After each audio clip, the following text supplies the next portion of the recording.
Google Plus was launched a little over 2 years ago and was promised to be the next big thing. I remember begging my friend for an email so I can get invited to this exclusive new social networking site. But that same initial exclusivity made it very hard for people to catch on. At the beginning, Google Plus lacked the most important aspect of a social network: the people. I quickly lost interest because of this, but lately, through an integration of Google Plus into its other aspects, mainly by linking it to YouTube, Google Plus seems to be making a comeback. So, in lieu of that, I'm going to do my review on Google Plus. Before my review, I need to acknowledge that the following material was written by me alone and represents my own personal opinions of this topic. I'm going to review the three main aspects of this network that serve as a very basic introduction. The profile page is very similar to Facebook, as a standard network profile with a slightly different layout. You're able to separate your posts by type, meaning text, photo, link, video, or event. Rather than liking, Google Plus has the user +1 content they like.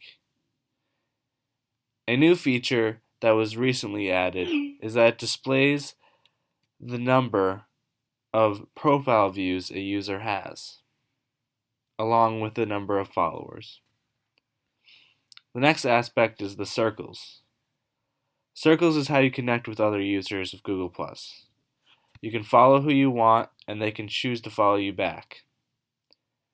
An interesting aspect of this is that you can organize your connections into groups. This comes into handy when you share content because you can decide who you want to have access to it. So, the pictures from last week's party don't have to go to your employer.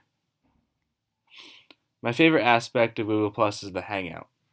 It's basically Skype times 10. You can have up to 10 people all video chatting at the same time. It's very useful for meetings or catching up with larger groups of friends. Hangout recognizes where the sound is coming from and puts the person talking in a larger screen so the users don't get confused by a bunch of people talking over one another. Google Plus has all the aspects of other major networks in one. It's a centralized form of Twitter, Facebook, and Skype, and is also backed by the power of Google, and has a powerful connection to YouTube. No wonder why many of the most active users are the top YouTubers. It's just a matter of time before Google finally gets people to come around. And those are my thoughts on Google Plus.